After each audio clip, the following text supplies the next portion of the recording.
Welcome to the second episode of Babbling Rooks. This is Mendel Lee. And Kyle Piercy. And we're going a little old school and doing an actual board game for the second episode because why not? And we're going to play a game called Castles of Mad King Ludwig. Sorry, I have very little sleep. I've been almost up for about 21 hours. This game at its basic level is about building castles. You can see over on this playscape area, there are these tiles. I have some sample tiles here. This is the back of the tile, and this is the front of a tile. Let me make sure I have that in frame. I don't know if you can tell that with the white balance a little bit. Yeah, you can see it. This is the front of the tile. There are these different rooms. There are different colors, and those mean different things for points. I'm not going to go into detail about the points. The mechanic is that these tiles get turned over through these cards, and one person assigns a price to those tiles, and that then allows the other people. This is up to a 4 people can play this game. The other person can then. Other people then buy those. The person that sets the price is always the one that chooses last what is opted to buy. And then things get shuffled around, and that's the basic of the game. I think that's probably good enough to actually talk about. I bet this is too close to me the microphone's too close to me for my hard P's. Whatever. Yeah, whatever. We'll invest some the first thing pop that we need filters. to do is to is to establish some bonuses. So Kyle's going to pick one of these random things that's going to define a particular bonus.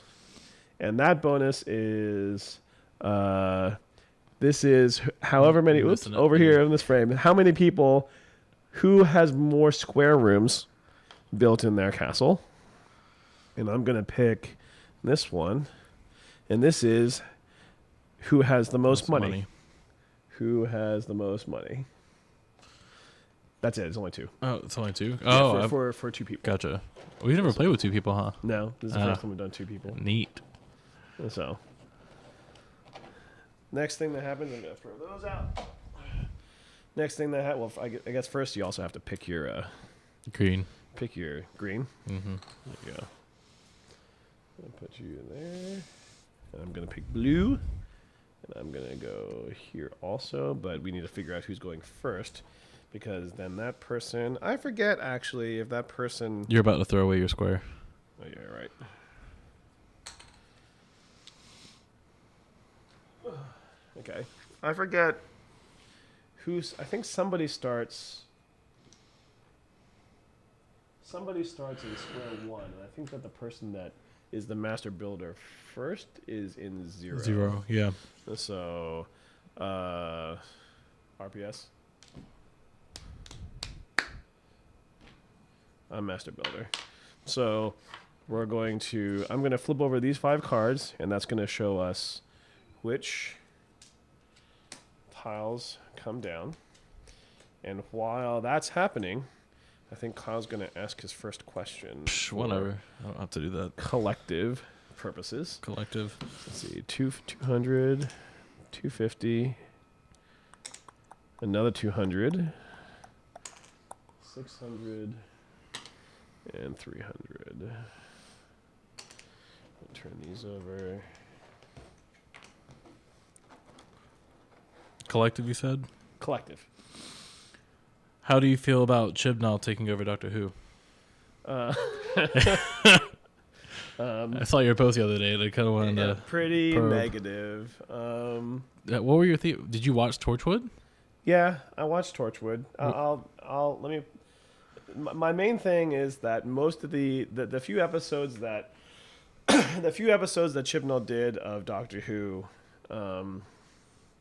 I really hated. He did the episode 42. He did in series 3. He did, I forget what other episodes he did, but I just remember thinking, wow, this guy is just a really bad writer. There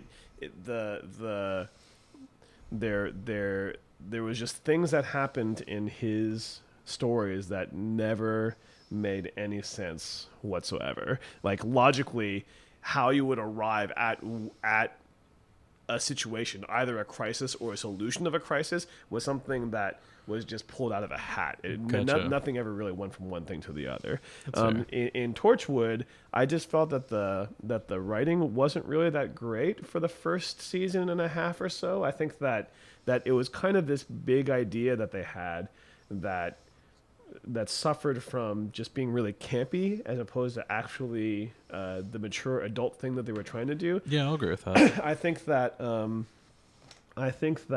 he there was one or two episodes in the end of series two's Torchwood that I thought was pretty good, but one second here, but for the most part, I didn't really like any of his stuff. Now, this was also before he took over created Law and Order UK. Mm-hmm. And now he's had Law and Order UK under his belt now. I actually don't know how long he was the producer of that, but he was one of the first executive producers, and he wrote a whole bunch of those episodes. And maybe writing for a show that had to deal with more realism than stupid science fiction-y, let's come up with an easy solution to everything that can just be wave the sonic screwdriver around, that maybe his writing got better, and maybe his script writing and his dialogue writing got better. But my memories of Chibnall is pretty sour. Gotcha. So I think that, but that could also be different as a showrunner. As a showrunner, he might end up being a little bit better too. So I can't say for sure what I think about it, but I'm pretty skeptical. Gotcha. I don't know. I have high hopes. Mainly that's interesting that there's no 2000. Yeah. But Two players? Yeah, but like I don't see why they wouldn't just have, because this is like what, the opposite side of the board. This is the 2 and 3 player side of the board. Okay, yeah, and then with you 3 flip players, you would have the 2000. Right. 4 players is 1 extra slot. I don't know why they wouldn't just like divvy up the spaces evenly without the 2000 even there, kind of thing. Because for 3 players, you would have the 2000. Oh.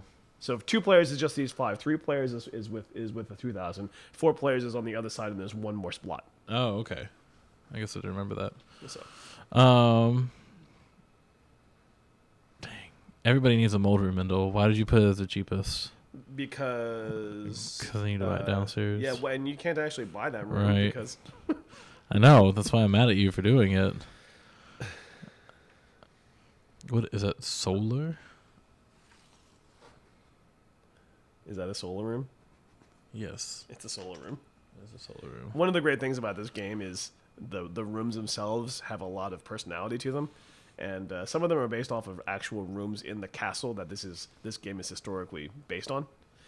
So the names of the rooms and some of the purposes of the rooms and the art is what makes it really great. Which I don't know how well you can see that on the actual video recording, but that's the way that it goes. And so you have high hopes for Doctor? Is it specifically because of Chibnall, or specifically for specifically because I exactly yes. See, and I guess I'm in a camp of really liking what Moffat did with Doctor Who over Russell T Davies. I know that I feel like I'm in a minority about that, but I don't think that that's actually true, because I think it's pretty split. Thank you. Gonna go for that. I feel like that's pretty split, the opinions of Moffat, but I like a lot. I agree. It is definitely very split, but I definitely side on the side of, look how everything is so happy. Look how everything always works out. And granted, Davies got really dark at the end of Tenet, just with everything being all sad. And I guess Moffat was just like, well, I want to do the opposite of that. So everything was cheerful, and because of that, I ended up hating Matt Smith.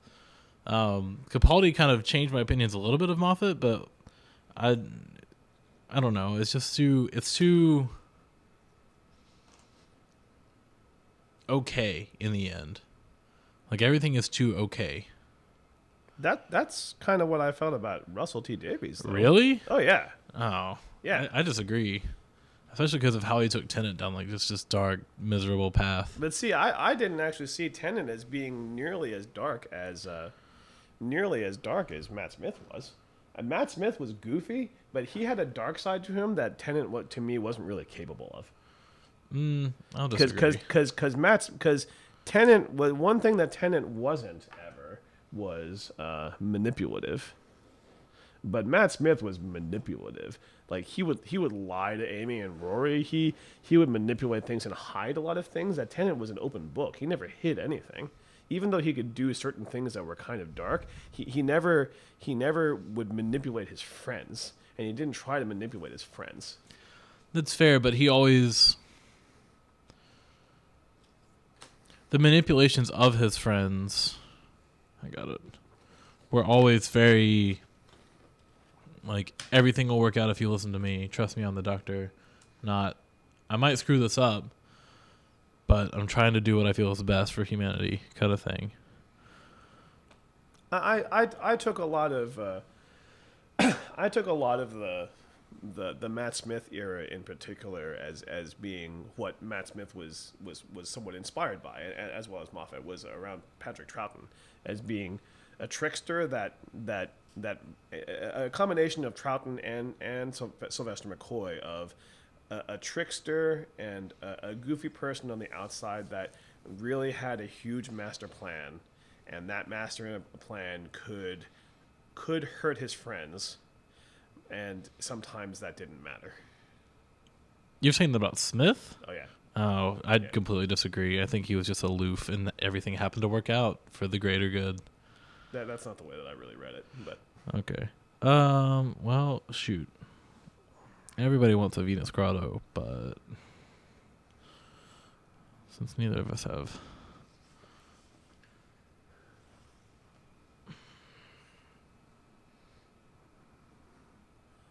The Venus Grotto is a room that was specifically built by this mad King Ludwig so that he could hear Wagner operas in a beautiful underground setting, by the way.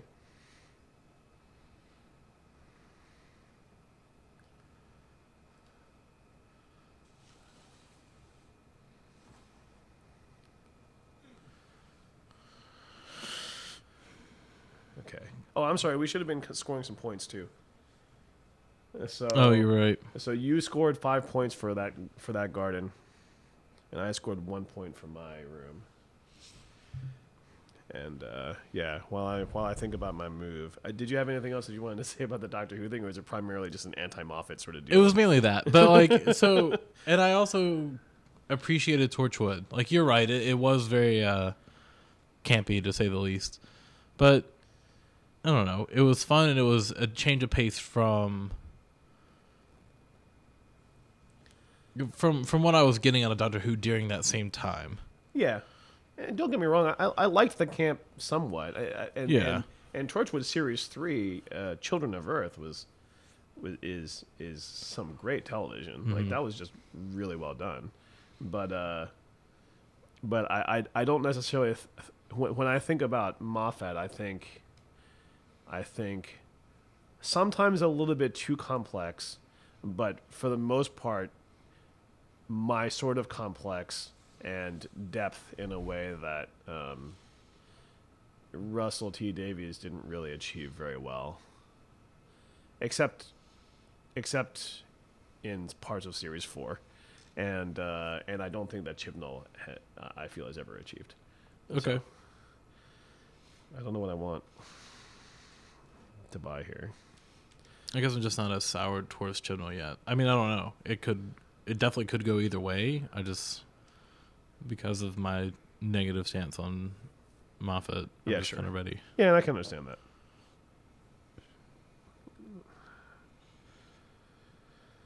that. So, okay, I am going to buy this room and give you that money. And that makes me take an extra turn. Mm-hmm. Because I'm going to close that out here. For the listeners, because that room is yellow specifically, and it's a food room. This room, by the way, is the kitchen. My first room was the food prep room. And so here's the food prep room. Right. And you naturally put the food prep room next to the kitchen. That scores me a point, and actually 3 extra points since it's bordering. I get a special bonus. Yeah, you do. Nice. So, and then I'm going to take my extra turn to buy a stairs. which is something you can always buy for, as so long as the supply is there to buy for 300. And that's going to go to the downstairs, so I could potentially buy those rooms. And that also actually closes the room and gives me a free turn. But since I don't have money to buy anything, I'm just going to take 5,000 from the bank. I think it's 5,000. I'm going to double check that because I don't remember. And let me get my first collective question. Yeah, that sounds right. It wouldn't be 10,000. No, it wouldn't be 10. I just didn't know if it was 5 or 3 or something like that. Gotcha. My collective question, first one, is who are some of the more influential people in your life that you don't personally know?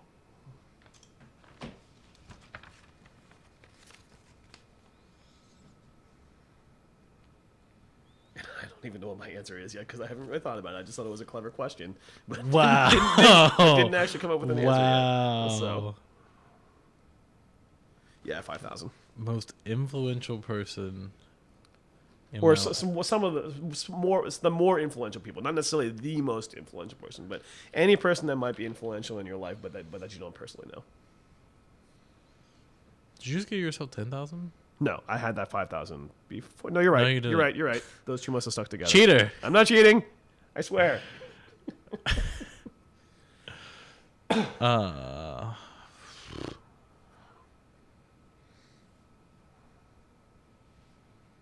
it doesn't necessarily.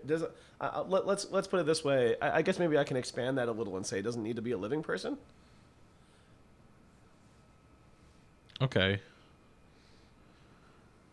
I feel like I'm gonna buy some stairs first.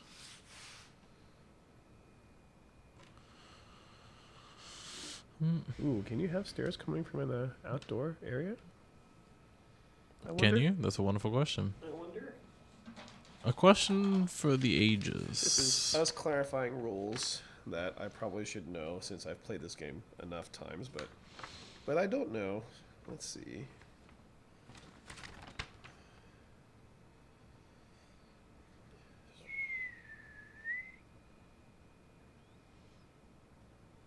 Downstairs rooms, downstairs hallways, stairs, upstairs entrance, blah, blah, blah.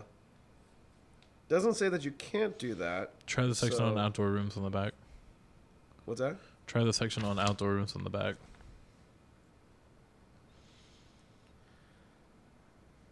No, you're good. Okay. Good. I want my stairs to be like a secret entrance. I think. Is there a stairs section here? I don't think so. So, okay. No, you're good. Cool. Yeah, it'll be like a little hole in the ground. That'll be neat. Your castle sucks. All you can do is eat since food. nothing of this sort stuff got bought, then there's puts a negative 1,000 on there. So it's $1,000 cheaper. Yay. And then I draw one card to fill that out, which is going to be a 300. Oh, we forgot. Oh, I so forgot an important part of this game. The bonus cards. Yep.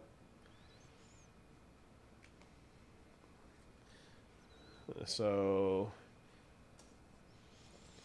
take two and take two and discard one. Mm-hmm. So these I'm just going to take one from the bottom and show it to the camera, but not to me. These things here are give you a certain amount of points for certain achievements that the other players don't know, and our castle can sometimes be predicated on that, but I forgot that rule. I did too. Yeah, it's all good. So let me see what I want to do here. I feel like I can give like a cop-out answer of Jesus, as his teachings have been very influential in my life, and I have not personally met him in the flesh. Yeah. So that's a pseudo cop-out answer, but that's an acceptable. Right. I want to find someone that's like of like 6 Steps of Kevin Bacon-ish kind of thing. Like, I don't know.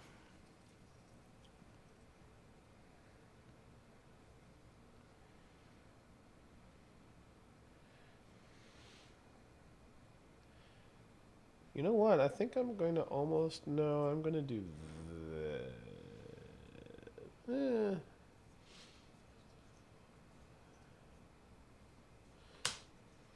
I'm Wow. going to do that. I think. Well, no, let me change that a little bit.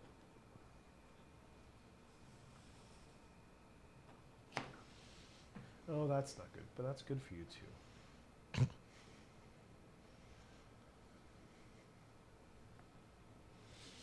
No, I'm going back to the original. Why are we keeping the solar so expensive? Which one? This one? Yeah, I think that's just by default right now. I guess so. Because I don't want you to get a cheap room. You want me to get a cheap I room? don't want you to get a cheap room, I guess. Oh, that's fair. Oh, I don't mind that. But I still am going to get a cheap room. Because I do want the Venus Grotto. Either give me that 1,000 or give me another. Oh. I gave you 3. Yes. Yes, correct. Sorry. It's all right. And I will spend 4,000 in the bank. I get 2 for this, correct? Because one of these is a... Yes, for every core. Well, yes, Core, yes, for 2. Yes. We're gonna create a mold room. Neat. What's the room you got? You got the Venus Grotto. Yep. I got a mold room. You also, before you do that though, you closed your stairs, True. so therefore you get to take a hallway or a stairs. Oh, that's right. Did you score yourself? Yes, I scored myself. I get to score myself 6 points. And now I will score myself. No, I won't. I won't score myself again. I'll take 10,000. 10,000 in coins. Correct. For completing your green foresty room outdoor area. My terrace garden. Yeah, I guess Jesus is my cop-out answer. I can only think of how many people have contributed money to things that I've been funded at that I don't know. I've had people who have never met personally give for me to go to Costa Rica before, which is kind of a neat experience. 150 and 200. A drawing room and a sitting room. Okay. Is there another answer that you still want to try to work on? Or is that- Potentially, but I'll need you to give me an answer first. I think probably one of the obvious choices for me is John Cage. Because without his influence in the for those that don't know the basic history, contemporary classical music was starting to hit a divide as a result of the 12-tone school, and of the people that believed that 12-tone music was the way that all classical music should go, and it was they were trying to force that to happen and force people to like it as listeners, as performers, as composers, and all this structure. And there's room for that structure, and there's room for 12-tone music. There's room for 12-tone techniques within music, but 12-tone music as an aesthetic was very much a political thing as much as it was it was it was an attempt to try to create a sense of elitism, and John Cage was very really pushed up against that and said music doesn't have to be complex to be okay. Music is allowed to repeat and allowed to be beautiful and allowed to be chance and chaotic and not a strict roadmap and not strictly mandated to the level of 7 P's is different from 5 P's or 7 F's is different from 5 F's, and against the whole culture that was trying to push. He really was a single person that stood up against that and said, no, music can be what people want it to be, and that inspired minimalism. That inspired a lot of some of the rock music, early rock kind of influences, and alternative rock kind of things that happened in the 80s and the 90s, and composition was able to branch out. Classical composition and also lots of other music was able to branch out to be as varied as it is now as a result of what he was able to do for that field.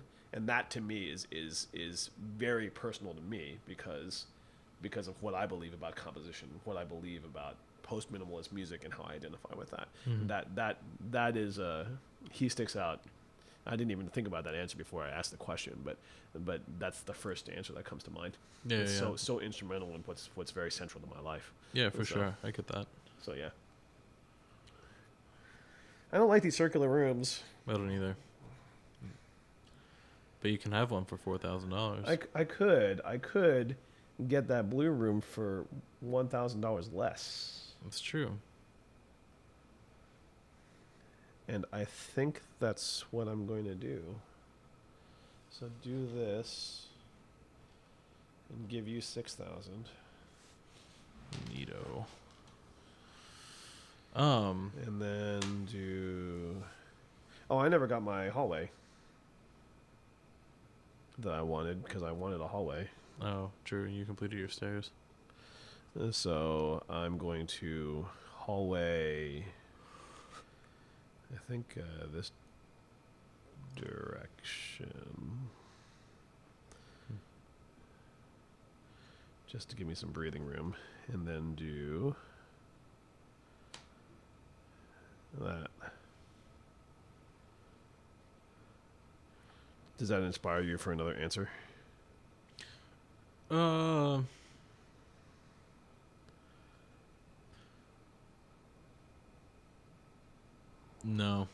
Okay, fair. Because I mean I could give a music-y answer, but I don't feel that any one person has specifically contributed or influenced my life in that way that I don't know. I mean, I've been influenced by those people, but it's typically because of other people that I do know personally. So I would say that minimalist music definitely motivates me within music, but I think part of that is because I know you. Yeah. And I wasn't really exposed to that area of minimalist music and post-minimalist music until I met you, and you showed me your whole world. And I mean, that's kind of the same for other influences too, whether it's in my glass blowing skills or whether it's in whatever else activities that I have. I guess so, but through me, I might have introduced you to minimalism, or other things might have introduced you to those things. But then even though I'm the one that introduced you to, say, Steve Reich, or maybe Philip Glass or David Lang or something like that, then if I still think it's valid if, as a result of that initial spark, you then do your own research on the things about those composers or about those people that inspires you independently of that influence. You know what I'm saying? Like, I think that there's some measure we can say, because I didn't hear of Steve Reich because I heard Steve Reich out of the blue. I heard it because of my friend who introduced me to that music and punk rock music and quantum theory and things like that, like all at the same, and punk, like a whole bunch of stuff, and Einstein, Newbatten.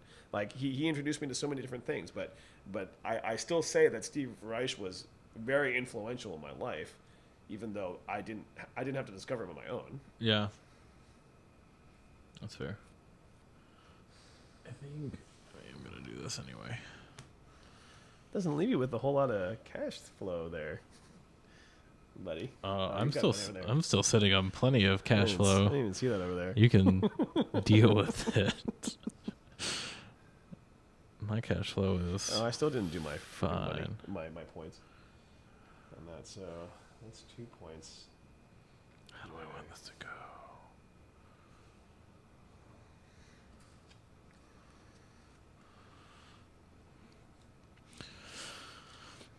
So No, I guess I don't want to give any better answers to Okay. that question. I guess I'd really have to think about that. Well, I guess that's half of the point. Pulling out some hard questions there. I had to come up with something that was going to be like that. So Fair. let me give you a question for. Well, actually, you're the one that's going to make the next move. So why don't you give me a question just for me? Okay. We'll do. What was the weirdest poker hand you've ever seen or played?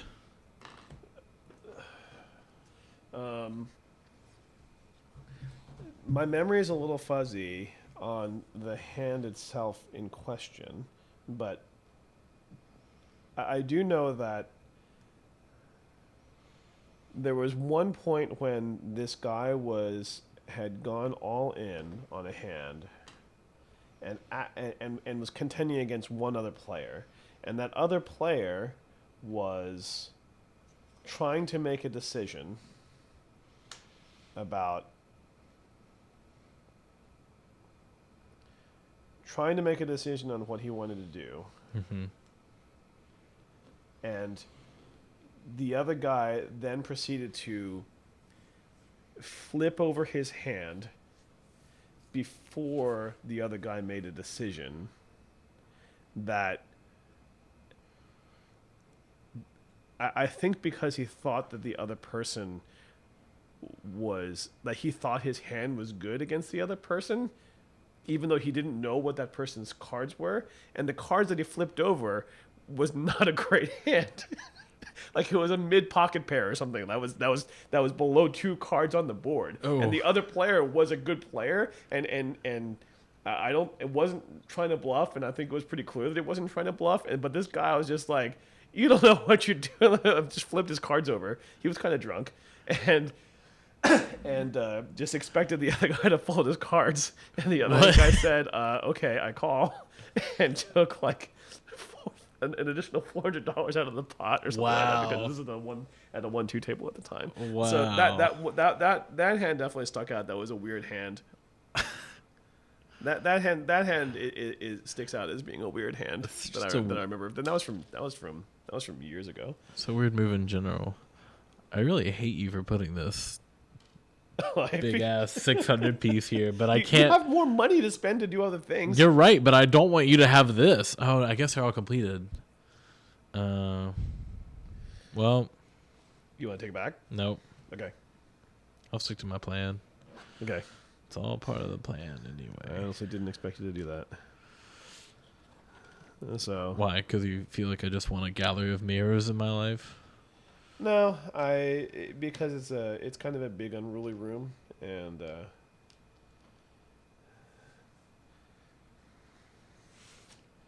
I was looking for you to buy something else because I need more money. Yeah, that's fair. I'm trying to think if there's any other weird poker hands. move 2 for my...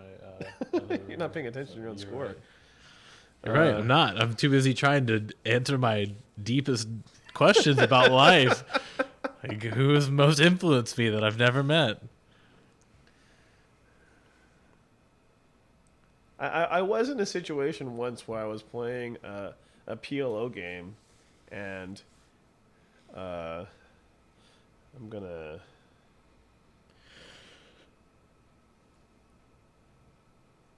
was playing in a PLO game, and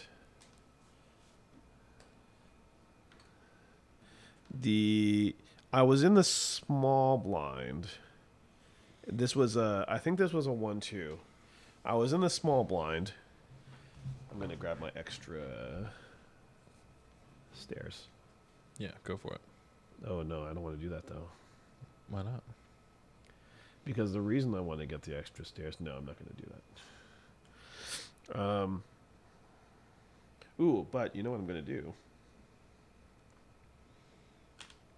is do this and close out my blue room. Oh no, I don't want to do that though. No, I don't want to do that. I'm sorry. I'm going to instead do it attach here. It does close out your downs. Oh, it does. Closes that, but that doesn't do anything right now. Doesn't do anything right now. I was in the small Right. blind, and there were a whole lot of. There was a raise early to like a pot, and I think it was it was like a $7 or $8 raise, and all these people called, like, practically the whole table called, and I was in the small blind, and I looked down at my hand, and I think I had pocket aces, double suited, jack, rag. So it was a pretty decent hand, but it wasn't great Flip some cards. for. Oh, sorry, it wasn't great for.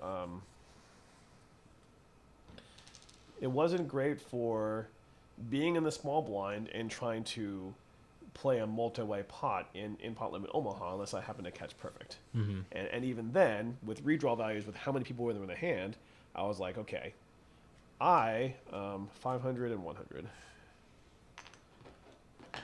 I had about $150 in front of me, and that was enough to go all in, and so I did. And I expected that it would at least take the first one or two people out because there were a whole lot of people behind that had a whole lot more money, and I could maybe isolate it to 3 or so people, or maybe even less than that, because that's what I wanted. I wanted to get heads up, or at least less. And instead, what happened was everybody except one person folded. I'm sorry, everybody except one person called. Oh. So it was like a 7-way pot, in which I no longer had any betting influence. And somehow I still managed to win the pot because my pocket aces held up. I didn't even make a set or a flush or anything. I was able to make my pocket aces hold up the whole way against all those people. Wow. And that was wild. Some people did fold when somebody else made a bet, but by the end showdown, there was still at least 3 or 4 people in the pot, and somehow pocket aces still won. Wow. Which in Omaha is It's insane. nothing. That's insane. Makes no sense. Oh, I can't do anything. I'm going to take 5,000. Ah. Neat. So yeah, I think those count as hands I can think of right now while I'm half concentrating on this game and Gotcha. doing that sort of Yeah, business. it's kind of difficult to do this. I've never. I'm getting better at it. I feel more comfortable with it this week than I did last week. I feel the opposite. Really? Because Litz is just like there are only so many finite moves you can make, whereas this I could do anything. I could really. Well, yeah, but the game is also this game is also one that you can opt to take seriously or not seriously in a lot of ways. Right. So. I'm gonna change that out for some coinage. What is a question for me as I'm about to make my move? What television show that you loved from your childhood do you look back on now and say, "Wow, that was really crappy," versus "Wow, that was really great"? I don't know about a TV show. I'm gonna pay some money to them, and add on a neat little pantry. So I'll get 6.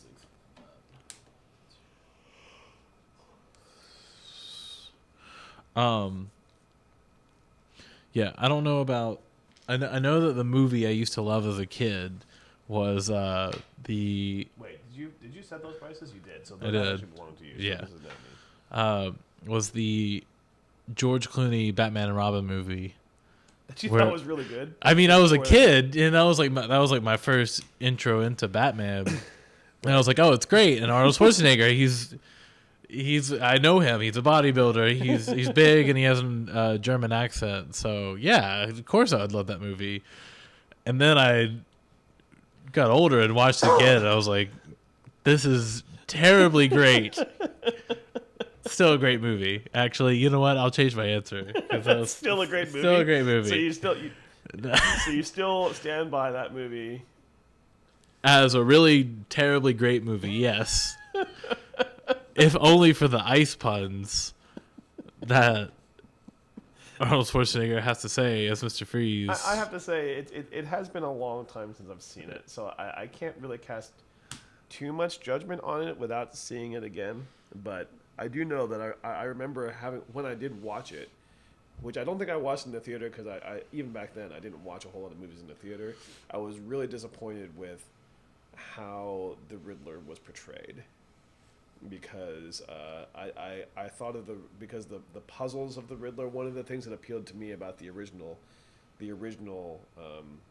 live action series with Adam West growing up was that the riddles themselves, at least from what I remember, was much more, had a lot more depth to them. Okay. Maybe I don't remember that very well, but I just remember thinking, okay, so the only riddle that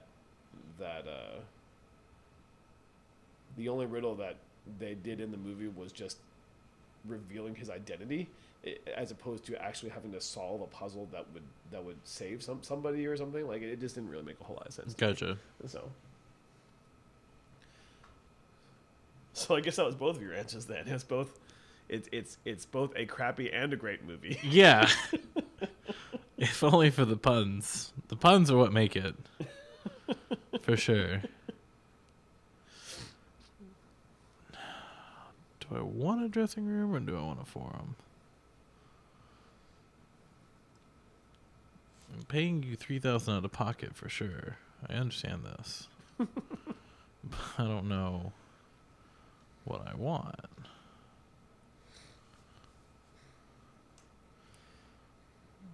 What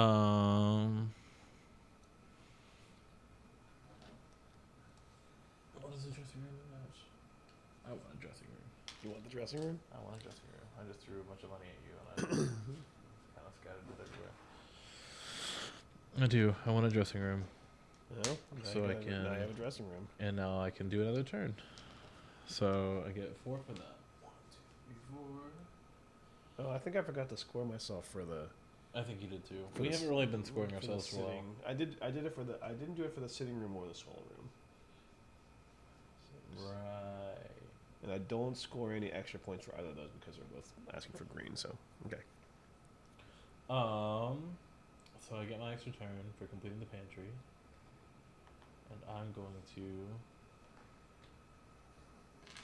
pay you another 3,000 if you'll give me some change. Just take that. Oh, okay, yeah, makes sense. Got it. I'm gonna ask. No, you should ask me a question. I asked you a specific. We should do a collaborative that's on you. Okay.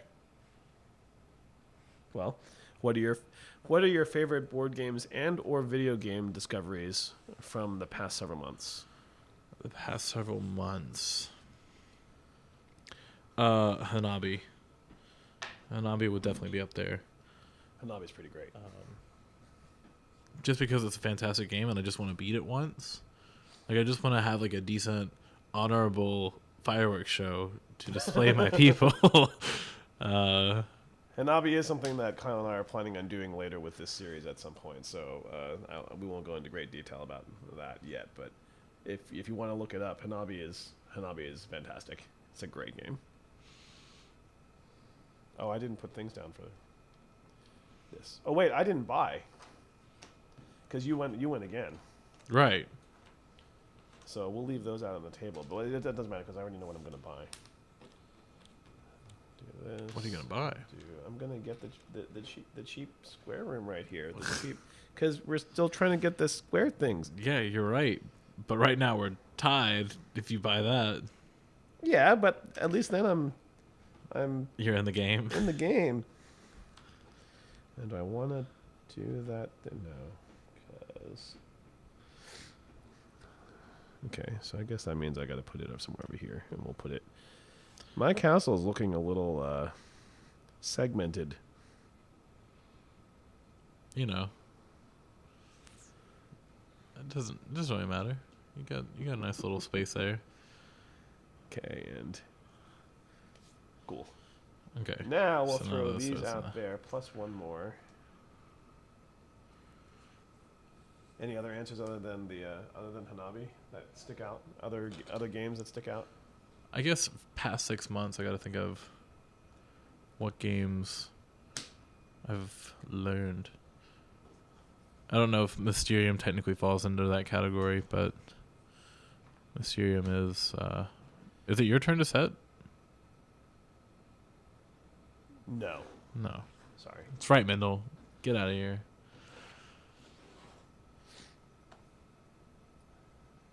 As in, Mysterium is not something you learned in the past several months, or I don't know if it's something that I learned in the past 6 months. But I'm still gonna say it anyway because it's a great game.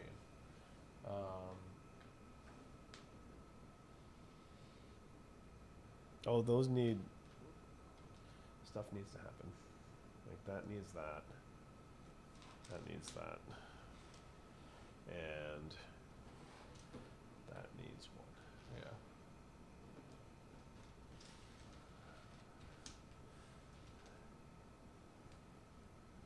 No, this is a brand new card. Is it? Yeah. I guess the downside of playing this game after we're both pretty sleep deprived at midnight on a Wednesday night. Guess that comes into factor. Yeah. In addition to trying to concentrate on both of these things at once. Right.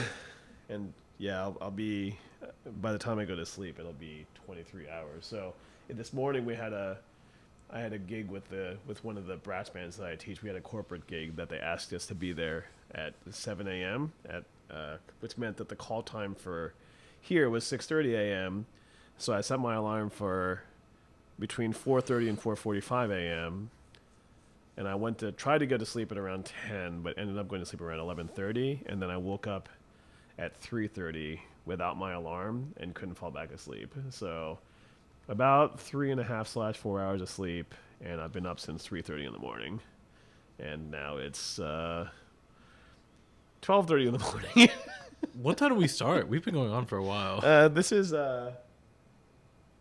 47 minutes. Oh, okay. So Neat. we're doing all right. Yeah. Um, So that was a collaborative question. So I'd said Hanabi and Mysterium. Mysterium was going to be one of my choices. Another choice would be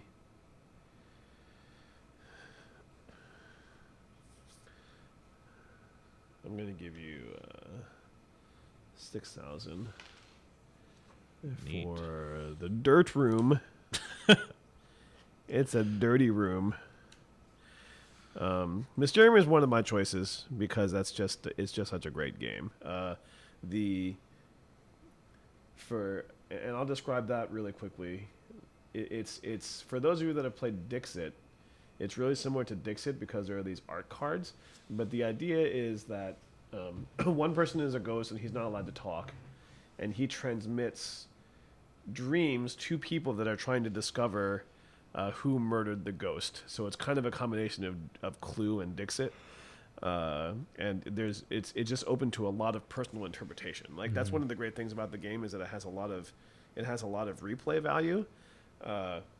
It has a lot of replay value because even if one person plays with all those cards, if you play it with different people, then people's interpretation of those cards can be vastly different. That even happened with Dixit when I played both Dixit and Mysterium for over the holidays with my parents and my uncles, and also with some other people for a board gaming party. And their interpretation of some of those cards is very different than the way I interpret it, or the way that I know that you and some of the other people that I've played with interpreted that card too. Interesting. And that's really fun to see the way that Other people interpret those cards and how different that is from other things. Yeah. So those as board games really stick out. Deep Sea Adventure is a game I think is pretty great. Deception Murder in Hong Kong is really great.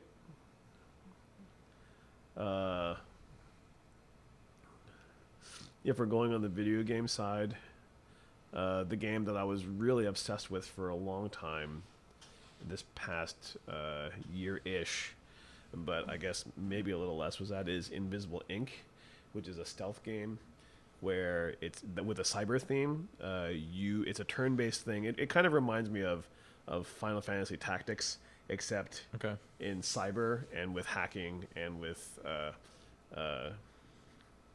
cyber hacking and stealth. Gotcha. You can see what guards can see. You peek around rooms and have to disable cameras and hack safes and get treasure from safes and This is a board game? no, it's a video game. It's a video game. and it's you have to see it to understand it. It sounds I've heard it's really similar to it bears similarity to XCOM. okay. It's supposed to bear some similarity to XCOM.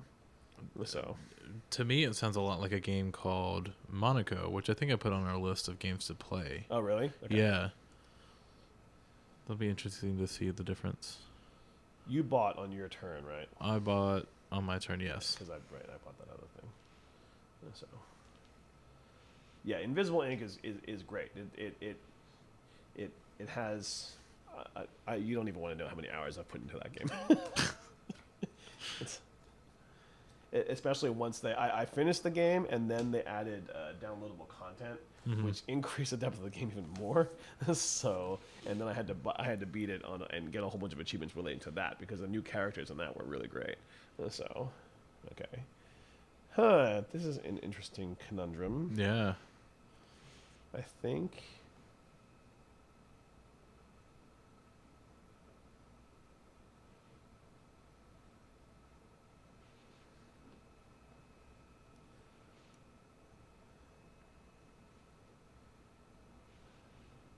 I think that's going there. And that's gonna go. This is gonna go here.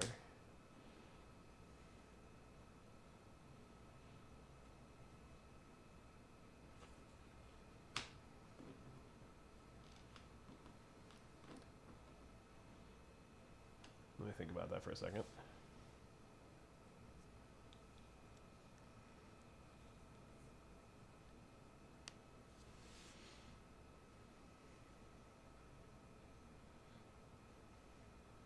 Yep, doing that. Okay.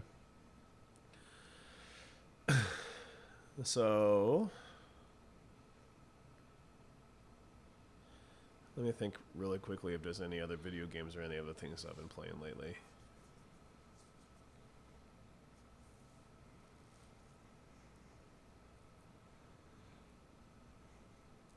I don't know, I think we covered a lot of the games that I've really been into these days. So, which includes Hanabi and Mysterium and all that stuff. So. Yeah. Your personal question is, when did you grow to your full height, and did you ever feel like you were discriminated because of it? Oh, that's interesting. That reminds me a lot of our conversation that we had several months back. Variation off of that original. Yeah, for sure. Thing. Oh. I guess that blocks off my vestibule. Guess I'm not gonna. That's an interesting choice to place that. Yeah, I know. I am kind of blocking off a lot of my hallway and everything. Not only that, but it makes it so you can't close off that purple room. Right. Yeah, for sure. So, okay. I mean, score your points. yeah. So. No, I never scored my 2 points. Did I score my 5 points for the lilac cabinet? I think I did. I don't know, Mendel. You got to keep up with your own. Yeah, I know. Your own tiles, bro. I'm pretty sure I did. I guess I reached my full height at 6'7".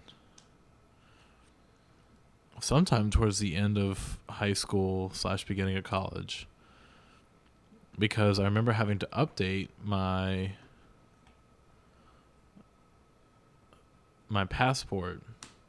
I got my passport renewed, and the guy he was like, how tall are you? I was like 6'6", and he was like, okay, well, let's make sure. And so we measured, and this was like, I guess my freshman year of college, sophomore year of college, something like that. Okay. And he was like, no, actually you're 6'7". And I was like, oh, neat. So. No, these are the last 2 tiles of the game. Oh, neat. 500 and 350. Oh, what terrible car. Oh, but it's an upper hall.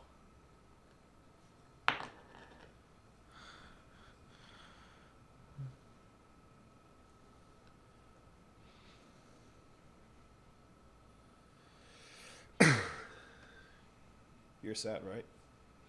Or mine? I said. That's what I thought.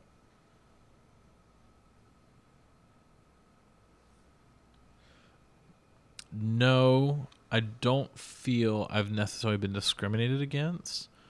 I have been abused and used for my height in things like, Kyle, you're tall. Reach all these things on the top shelf for us, or put these things away for us in a way that only you can reach.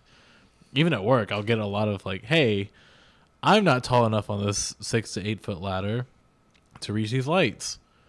Kyle is tall enough on the 6 to 8 foot ladder to reach these lights. So I have to climb up on the ladder and fix it anytime that there's like a height discrepancy between me and some of my coworkers. But I don't know that I've ever been necessarily discriminated against because of my height, which is not something I was really aware of until Mindel and I actually had this conversation with a few of our friends. I don't remember when that was exactly. It was a couple of years ago. Yeah. And that was when I was actually awakened to the idea that people who are shorter, particularly men who are short, are pretty heavily discriminated against. Oh, yeah. And that's definitely not something that I would have realized. Yeah.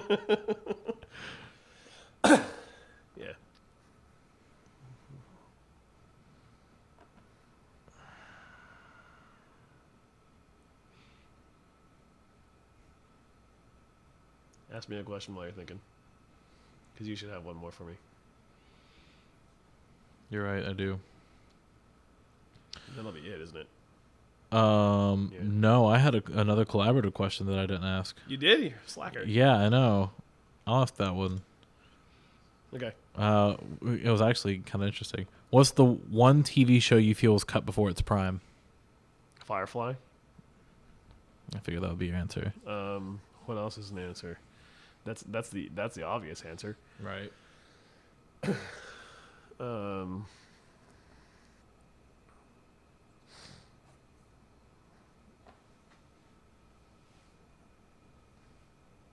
Green Lantern, the animated series. And the reason that got canceled, the reason that Green Lantern, the animated series got canceled was for a couple of reasons. One, at least from what it is that I read, like it was definitely a very mature series, and it introduced a whole bunch of the Green Lantern mythos that has been more present, more current, as opposed to just stuff from the past. Like it talks a lot about the emotional spectrum. So you have, or introduced the emotional spectrum. So it introduced the Red Lanterns and the Star Sapphires and the Orange Lantern, and in addition to the yellow, and in addition to the blue lanterns and all that stuff. And it ended up being pretty positive, and it had critical reception. A lot of people really liked it. There were two primary reasons that I heard in interviews and read about why it got canceled. One, it came off of the really shitty Green Lantern live action movie with Ryan Reynolds. Yeah. And because the DC and whatever toy manufacturer was associated with DC, since neither of them wanted to produce a set of Green Lantern toys separate from the movie versus the animated series, because they were so close together and they wouldn't have sold separately because as entities, that the poor reception of the animated series, the poor reception of the movie hurt toy sales that ended up impacting the effect of toy sales for the animated series. Huh. That they hit a negative effect, a side negative effect of how shitty the live action movie did, that caused the animated series to say, oh, well, it wasn't profitable enough because we didn't sell enough toys. The other thing was because there's a character in Green Lantern, the animated series, that is a shipboard computer that also becomes an AI that has a shape and a form and a female form, that to me rivals Data from Star Trek, the original Star Trek: The Next Generation, as being one of the greatest portrayals of an android that starts to have feelings in science fiction. the level of complexity that they wrote to that character, and the relationship that she builds with the rest of the crew, and in particular, what ends up being a romantic interest, is something that was really strong, but and something that started to bring some girls to liking that cartoon, which Warner Brothers, from what I understand, really hated. They didn't want girls to start watching that cartoon. Why? Because it would have broken certain stereotypes that they were trying to promote from some of the people that are executives that were old school. Wow. Boys are the only people that should like action things, and girls should only like pink and purpley kind of things, and that sort of thing. So those two things contributed to that demise after first season, despite the fact that it had a lot of really great things, and that comes from a little bit of bias, since I'm a huge Green Lantern fan, but I think that sticks out as an example. That's the non-Firefly kind of example.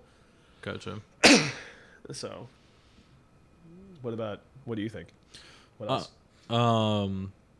There was a show called Better Off Ted I've heard of it, but I never watched it. that only released 2 seasons, and it really hit its stride in the second season. And it was kind of goofy, kind of campy in the first season, but then it actually had some depth to it by the beginning of the second season. And it was wait, no, you pay me. I know. I was getting change. Oh, okay. And that's going to score me a whopping 10 points. There you go.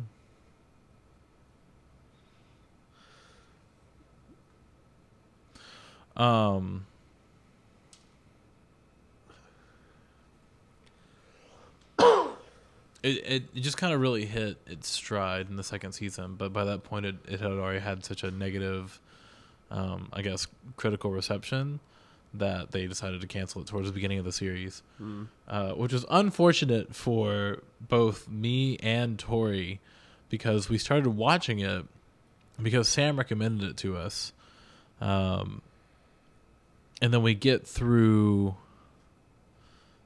the end of the second series, and we're like, okay, well, let's watch the third series. Let's keep going, since it left it like a really huge cliffhanger. And we were like, where is it? It's like, oh, maybe it's just not on Netflix right now. And so like we like Google it. It's just, no, it was canceled. Yeah. So we were pretty devastated because it was a pretty fantastic show, and it definitely was definitely cut too soon. Yeah, I felt that way about Alphas actually also. Yeah, the Alphas was a show that had some good premise, but it was a little shaky, but it got a lot better in the second season. But then they ended on a cliffhanger. So, gotcha. And also that's true of Young Justice, from what I understand. Although I've only just started watching that, just because I've heard such great things about it, and it's okay. Gotcha. But yeah, cool. You need to give me my last individual question, and then make your last move. Last individual question was, what is your biggest aspiration to have completed within the next 5 years? To be completed in the next 5 years from now? Yes. That's tough.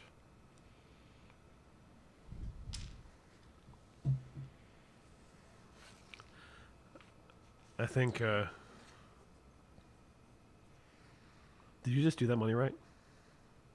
Yeah, there was 7,000 on here.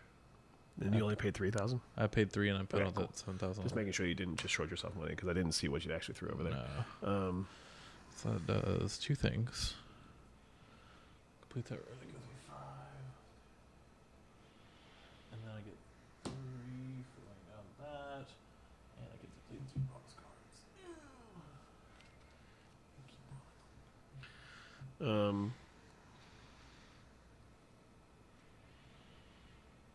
That's a tough question to answer.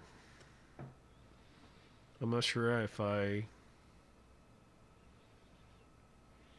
have aspirations right now, because I'm way too busy trying to keep up with all the stuff that I'm doing right now to feel like thinking about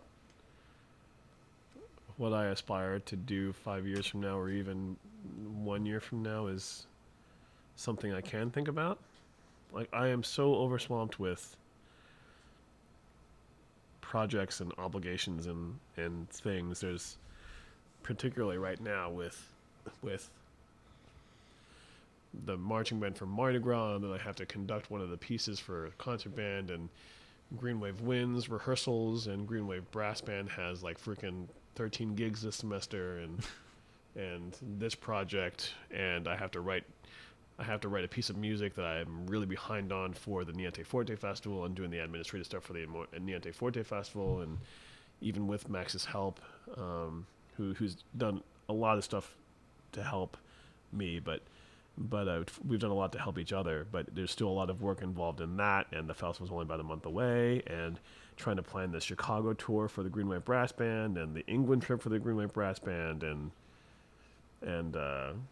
I'm leaving something out, and I don't remember what it is right now, but I'm supposed to write another piece of music for a percussion trio. That's all I can think about right now. Thinking about future things is not really there. I guess I think about the future more like, I wonder how much longer, whether or not I'm going to stay in New Orleans over the long term, and if I'm actually going to be able to find a romantic partnership again, or if I like location and lifestyle in that sense, I think is something that I think about, but not really try to hit a goal towards exactly, because I just I don't have a lot of energy to really think about it unless something was to happen. Gotcha. Either because of location, because our budget gets slashed, and all of a sudden there's no money for the marching band at all to support all the staff, which is a very extreme and unrealistic kind of idea. But or if suddenly like a romance falls into my lap, or something like that. But I don't know, like a lot of those kind of concrete things, I don't really I don't have those right now, because the job is still too new, and all my new responsibilities are still too new. And it's done now. That was it. Oh, you changed it to that? Well, no, we don't finish this out because there aren't any cards left. That this stuff isn't available to buy anymore. Oh, I thought we were still able to continue until... No, it's done. Gotcha. So